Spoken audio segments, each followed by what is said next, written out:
Assalamualaikum warahmatullahi wabarakatuh. Bismillah wassalatu wassalamu ala rasulillah Muhammad ibn Abdullah wa ala alihi wa ashabihi wa man wala. Wa ba'd. Saudara-saudara, nilai harta seorang muslim, dan inilah yang akan kita bicarakan pada pertemuan kali ini. Saudara-saudara, segala puji bagi Allah Subhanahu wa taala yang dengan keutamaannya telah mengharamkan dirinya untuk berbuat zalim serta menjadikan kezaliman sebagai perkara yang diharamkan untuk dilakukan oleh para hamba-Nya. Saya bersaksi bahwasanya tidak ada sesembahan yang berhak untuk diibadahi dengan benar selain Allah Subhanahu wa taala semata. Dan saya bersaksi bahwa baginda Nabi besar Muhammad sallallahu alaihi wasallam adalah hamba dan utusannya. Salawat dan salam semoga senantiasa Allah Subhanahu wa taala curahkan kepada baginda Nabi besar kita, baginda Nabi besar Muhammad sallallahu alaihi wasallam, keluarganya, para sahabatnya, dan orang-orang yang senantiasa mengikuti petunjuknya. Saudara-saudara, marilah kita senantiasa bertakwa kepada Allah Subhanahu wa taala dengan berhati-hati dari berbuat zalim terhadap orang lain, karena sesungguhnya kezaliman itu akan membawa pada kesengsaraan di hari kiamat. Saudara-saudara, ketahuilah bahwasanya Allah Subhanahu wa taala telah menurunkan Al-Qur'anul Karim yang berisi penjelasan atas segala yang dibutuhkan oleh manusia untuk kebaikan dunia dan akhiratnya, baik hal-hal yang mengatur hubungan antara manusia dan Allah Subhanahu wa taala dalam beribadah kepadanya, maupun yang berkaitan dengan muamalah antar manusia. Oleh karena itu, di dalam Al-Qur'anul Karim kita dapati bimbingan dan petunjuk yang mengatur hal-hal yang berkaitan dengan jual beli, sewa menyewa, gadai, wakaf, pernikahan, hukum waris, dan yang lainnya. Sebagaimana kita dapatkan pula penjelasan tentang ibadah yang menghubungkan antara Allah Subhanahu wa taala dan hamba-Nya. Saudara-saudara, aturan-aturan yang berkaitan dengan muamalah antara manusia pada dasarnya dibangun di atas kaedah umum, yaitu menegakkan keadilan dan jauh dari kezaliman. Oleh karena itu, dalam bermuamalah, Islam membimbing umatnya untuk memperlakukan orang lain sesuai dengan apa yang dirinya sendiri senang untuk dilakukan dengannya, tanpa melanggar batas-batas syariat. Ketahuilah saudara-saudara, baginda Nabi besar Muhammad sallallahu alaihi wasallam bersabda, barang siapa ingin dijauhkan dari api neraka dan dimasukkan ke dalam syurga, hendaklah saat kematian mendatanginya ia dalam keadaan beriman kepada Allah Subhanahu wa taala dan hari akhir. Hendaknya pula ia mempergauli manusia dengan sikap yang dia senang untuk diperlakukan terhadap dirinya. Hadis riwayat Muslim. Allahumma shalli ala sayyidina Muhammad wa ala ali sayyidina Muhammad. Saudara-saudara, dari hadis tersebut kita bisa mengambil pelajaran bahwa seorang muslim sudah semestinya selalu mewujudkan keimanannya kepada Allah Subhanahu wa taala dan hari akhir, agar saat kematian mendatanginya dalam keadaan istiqamah di atas agama Allah Subhanahu wa taala. Begitu pula dia berusaha untuk menyempurnakan imannya dengan mencintai saudaranya seperti halnya mencintai dirinya sendiri. Allah Karim. Saudara-saudara, dengan demikian dia tidak akan membenci apa yang terjadi pada saudaranya dalam keadaan dia senang apabila hal itu terjadi pada dirinya. Saudara-saudara, begitu pula dia pun tidak akan senang ketika saudaranya ditimpa oleh sesuatu yang dia tidak suka jika hal itu mengenai dirinya. Apabila demikian keadaan setiap muslim, maka dalam hal mempergauli saudaranya, tentu dia tidak akan pernah berpikir untuk menipu, berkhianat, atau mendustai saudaranya, sebagaimana hal itu tidak ia inginkan mengenai dirinya.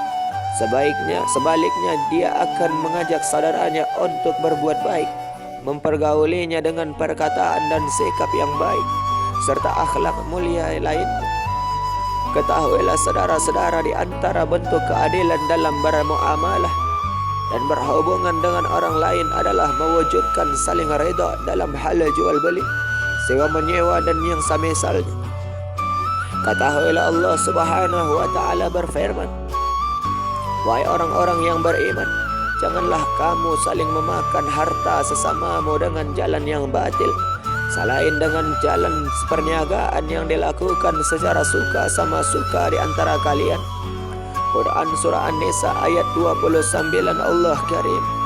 Saudara-saudara, ketahuilah di dalam ayat ini Allah Subhanahu wa Ta'ala melarang para hambanya yang beriman untuk memakan harta saudaranya dengan cara yang batil. Allah Subhanahu wa Ta'ala memerintahkan mereka untuk mencari harta dengan cara yang halal, seperti perdagangan barang atau komoditas yang boleh untuk diperjualbelikan, yang dilakukan di atas saling redha. Oleh karena itu, barang siapa memaksa orang lain untuk menjual harta yang dimilikinya tanpa keredaannya, jual belinya tidak sah, saudara-saudara. Nauzubillahi min zalik. Apabila hal ini terjadi, tidak halal bagi si pembeli untuk mempergunakannya. Dia wajib mengembalikannya kepada pemiliknya hingga dia menjualnya dengan keredaannya tanpa ada paksaan, saudara-saudara. Semisal dengan itu adalah muamalah yang berkaitan dengan sewa menyewa. Tidak boleh bagi orang yang ingin menyewa untuk memaksa orang lain agar menyewakan tempat tinggal, toko atau yang lainnya tanpa keredaannya. Sebagaimana hal ini terjadi pada sebagian orang yang memaksa untuk memperpanjang masa sewa atau kontrak sebuah rumah atau toko, padahal pemiliknya tidak reda, kecuali dengan dinaikkan harga sewanya. Saudara-saudara, ketahuilah hal ini tentu saja bertentangan dengan kaedah mewujudkan keadilan dan jauh dari kezaliman dalam hal bermuamalah. Maka dari itu tidak boleh bagi orang yang ingin menyewa untuk memaksa tetap tinggal di tempat tersebut tanpa keredaan pemiliknya. Saudara-saudara, bahkan apabila masa sewanya sudah habis, ia harus mengosongkannya dan tidak memperpanjang penggunaan atau pemanfaatan rumah atau toko tersebut selain dengan keredaan pemiliknya. Ketahuilah saudara-saudara, termasuk bentuk keadilan dalam bermuamalah adalah jujur dan tidak saling curang ketika melakukan jual beli, saudara-saudara. Ketahuilah baginda Nabi besar Muhammad sallallahu alaihi wasallam bersabda, penjual dan pembeli itu boleh meluluskan atau membatalkan jual beli yang dilakukan selama keduanya belum berpisah meninggalkan tempat jual beli, saudara-saudara. Jika keduanya jujur, yakni menerangkan kelebihan barang dan menjelaskan dengan benar, yakni menyebutkan kekurangan barang yang dijual, keduanya akan diberkahi dalam jual belinya. Namun apabila keduanya menutupi aib barang dan berdusta, yakni dalam menyebutkan kelebihan barang, akan dihilangkan berkah dari jual beli keduanya. Muttafaqun alaih. Allahumma sholli ala sayyidina Muhammad wa ala ali sayyidina Muhammad. Nauzubillahi min zalik. Saudara-saudara, ketahuilah setiap orang tentu menginginkan berkah, yaitu manfaat dan kebaikan dari harta yang didapatinya. Namun kenyataannya ada di antara kaum muslimin yang justru seolah-olah tidak peduli dengan berkah atau tidaknya harta yang dia peroleh. Akhirnya ada di antara kaum muslimin yang tertimpa musibah dalam urusan jual beli yang mereka lakukan, saudara-saudara. Mereka terjatuh pada perbuatan menipu dan tidak jujur dalam jual beli, baik dengan menutupi cacat barang atau produk yang dijual maupun menampakkannya seakan-akan baik padahal sebaliknya. Nauzubillahi min zalik. Saudara-saudara, bahkan bagi sebagian orang, kepandaian menipu dan mengelabui orang lain dalam jual beli dan misalnya dianggap sebagai kepiawaian dalam berdagang. Selanjutnya muncullah bentuk-bentuk yang ditampakkan sebagai jual beli yang hanya berprinsip mencari keuntungan, namun hakikatnya adalah riba, judi dan memakan harta orang lain dengan cara yang batil. Nauzubillahi min zalik. Saudara-saudara, ketahuilah, padahal perbuatan tersebut adalah dosa besar yang tidak akan terhapus dengan amal soleh. meskipun berupa salat 5 waktu, salat Jumat atau puasa Ramadan, saudara-saudara. Nauzubillah min zalik. Saudara-saudara, ketahuilah, maka dari itu tidakkah orang-orang yang menipu dan tidak jujur dalam jual beli itu takut dengan akibat dari dosa besar yang dilakukannya? Senangkah mereka ketika di akhirat nanti dosa-dosanya tidak dihapus, sedangkan dia melihat dosa-dosa saudaranya yang tidak berbuat dosa-dosa besar akan dihapus oleh Allah Subhanahu wa ta'ala dengan sebab amal salehnya, saudara-saudara. Lalu relakah mereka apabila diri atau keluarganya diperlakukan dengan perlakuan seperti itu oleh orang lain, saudara-saudara? Sungguh sudah seharusnya bagi kita semua untuk bertakwa kepada Allah Subhanahu wa ta'ala, saudara-saudara, dengan senantiasa membangun muamalahnya dengan orang lain di atas keadilan yang jauh dari kezaliman.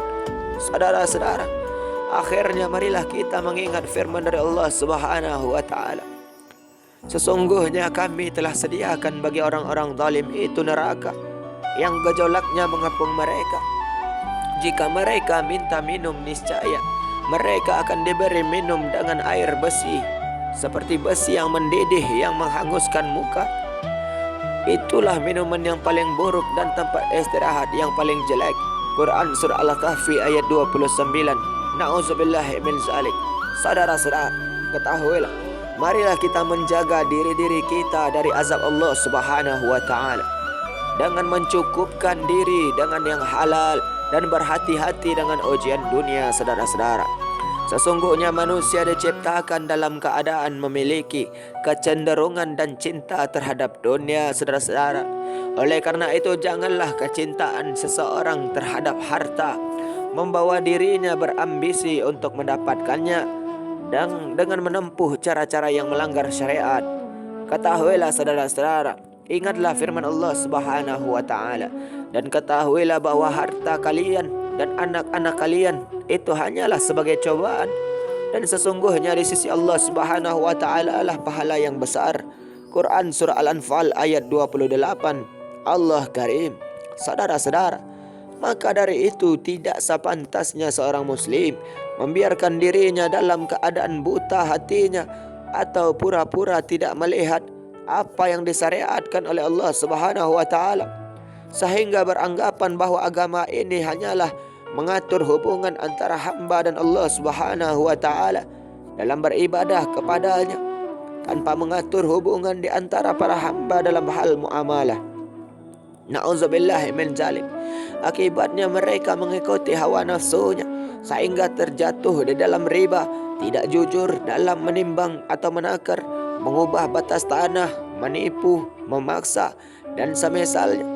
Bahkan di antara mereka ada yang berani membuat aturan baru yang bertentangan dengan aturan Allah Subhanahu wa ta'ala. Na'udzubillahi min zalik. Saudara-saudara, ketahuilah sungguh hal itu tentu sebuah kesalahan yang sangat fatal, karena hal itu adalah perbuatan ingin menandingi syariat Allah Subhanahu wa ta'ala. Na'udzubillahi min zalik. Ketahuilah, tidakkah mereka ingat bahwa mereka akan dimintai pertanggungjawaban di hari yang luar biasa kelak?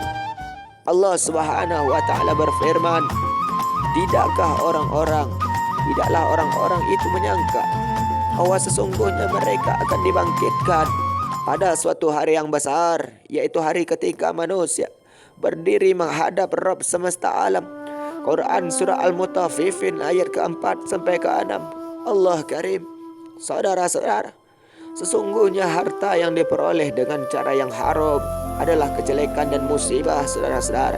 Sebab seseorang telah capek dan dalam memperolehnya telah lelah, namun akan menjadi sebab dirinya diazab di akhirat. Sungguh kelak seseorang akan ditanya dari mana dia memperoleh hartanya dan untuk apa dia gunakan. Maka dari itu semestinya setiap kita senantiasa mengingat akan datangnya hari di saat semua manusia menghadap Allah Subhanahu wa ta'ala dan akan dimintai pertanggungjawaban atas segala yang telah dilakukannya di dunia, saudara-saudara. Mudah-mudahan Allah Subhanahu wa ta'ala selalu memperbaiki keadaan kita dan kaum muslimin dimanapun mereka berada. Amin amin Allahumma amin. Saudara-saudara yang dimuliakan oleh Allah Subhanahu wa taala, mungkin hanya itulah yang bisa kita bicarakan pada pertemuan kali ini. Mudah-mudahan ada manfaatnya. Terima kasih atas segala perhatian saudara. Mohon maaf atas segala kekurangan. Wabillahi taufik wal hidayah. Wassalamualaikum warahmatullahi wabarakatuh.